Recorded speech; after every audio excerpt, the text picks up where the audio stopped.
Olá, seja muito bem-vindo. O meu nome é Felipe Marinho, eu sou médico e hoje eu vou falar um pouquinho para vocês sobre uma doença muito comum na pneumologia. Nós vamos conversar sobre asma. E eu começo dizendo que asma tem uma confusão de sinônimos. Tem gente que chama asma de bronquite asmática, de alergia, e tem pacientes que têm até termos mais coloquiais, como puxado. Mas essa confusão de sinônimos, ela vem muito porque os pacientes têm sintomas diferentes, né? E tem gravidades diferentes. Então a gente costuma ver pacientes que têm muito poucos sintomas, e esses sintomas são muito esporádicos, às vezes demoram mais de ano para voltar a acontecer, e eu tenho pacientes que têm sintomas todos os dias, apesar de tomar as medicações adequadamente. Claro, essa confusão ela é causada por conta dessa heterogeneidade dos pacientes e isso vem muito porque a medicina não sabe classificar eles de uma certa forma melhor. Então a gente usa o mesmo termo para pacientes muito distintos. Mas o que é importante nessa doença é que ela é uma doença determinada geneticamente, ela não é hereditária, o que é hereditário é a sua predisposição à alergia, e aí, dependendo da sua interação com o meio ambiente, você vai desenvolver essa alergia, que quando essa alergia é desenvolvida no pulmão, os sintomas são de asma, e a doença é asma. Então essa doença, esse diagnóstico, uma vez que você tenha recebido esse diagnóstico, saiba que você será asmático para sempre.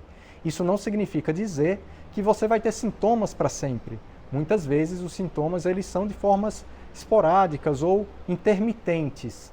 E tem fases da vida que você pode estar muito mais bem controlado, seja porque o seu meio ambiente mudou, seja porque você está usando remédio, seja porque o seu aparelho imunológico, o seu sistema imunológico amadureceu e está tolerando mais aquilo que causava alergia antes. Então, a asma é uma doença controlável, desde que se usem as medicações corretamente quando for necessário e que se controle o ambiente. A asma ela é uma doença alérgica e, como toda doença alérgica, ela precisa da interação do teu corpo com o meio externo. Então, eu queria explicar um pouquinho por que isso é importante para a asma. Então, vejam bem, nós temos aqui, eu vou fazer um desenho esquemático de como essa alergia acontece lá no pulmão. Vamos imaginar que você inalou uma partícula estranha ao seu corpo. Geralmente uma proteína de outro animal. Essa proteína a gente chama de alérgeno. Esse alérgeno, ele é considerado no teu organismo como um inimigo. E para matar esse inimigo, o seu corpo cria o que chamamos de anticorpos. Então, é criado um anticorpo, que nada mais é do que um sinalizador. É uma bandeirinha sinalizadora que vai avisar as células do seu corpo que tem um inimigo a ser destruído. Essa célula chega e bombardeia o inimigo, destruindo esse alérgeno. Teu corpo imagina que o problema foi totalmente resolvido.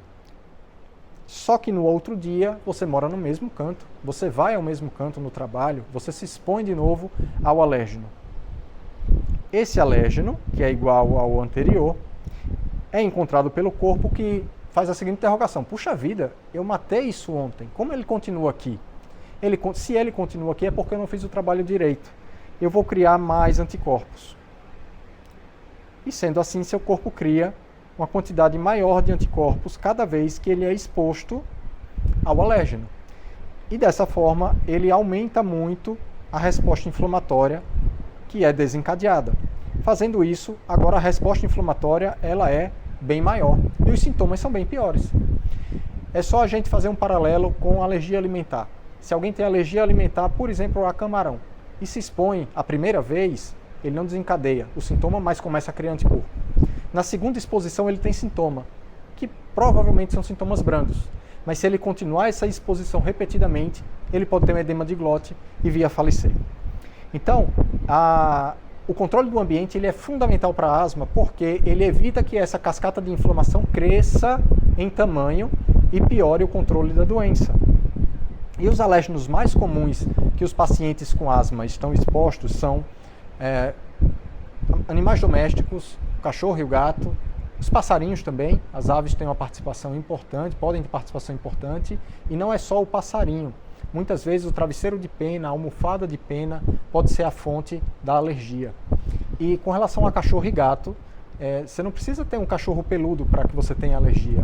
O cachorro, mesmo que não tenha tanto pelo, ou mesmo que você não fique se abraçando com o cachorro, a saliva do cachorro que fica no meio ambiente, o xixi do cachorro que fica no meio ambiente, aquelas proteínas que estão ali vão, de certa forma, quando secar, vão para o meio ambiente como aerossóis que você vai terminar respirando e desencadeando sua alergia. Outros alérgenos do meio ambiente, a poeira doméstica, por conta da barata, por conta do ácaro, e o mofo. Então, resumidamente, animais domésticos, poeira doméstica, mofo, passarinho, são os principais alérgenos que a gente costuma encontrar nas exposições dos pacientes com asma. E quais os sintomas que os pacientes com asma têm? Normalmente, os sintomas, eles são uma mistura de alguns sintomas respiratórios, mas praticamente todo asmático vai ter 3 sintomas mais importantes: tosse, falta de ar e chiado no peito. Eles se combinam em proporções diferentes, mas praticamente todo asmático vai ter esses 3 sintomas, e a apresentação ela é muito variável, depende da inflamação que se cria lá dentro, e ela pode ser de forma sustentada, quando o paciente tem sintomas continuamente ou repetidamente, ou de forma intermitente, quando eu tenho sintomas pontuais com grandes períodos de acalmia. Eu queria mostrar a vocês o que acontece dentro do pulmão para que esses sintomas apareçam. Então, aqui nesse lado esquerdo, eu tenho o brônquio, eu tenho a esquematização do pulmão, logo atrás. O pulmão é o nosso órgão principal da respiração. Dentro dele existe uma série de brônquios, que são os tubos por onde o ar caminha até chegar lá no finalzinho do pulmão, onde existe a troca do oxigênio.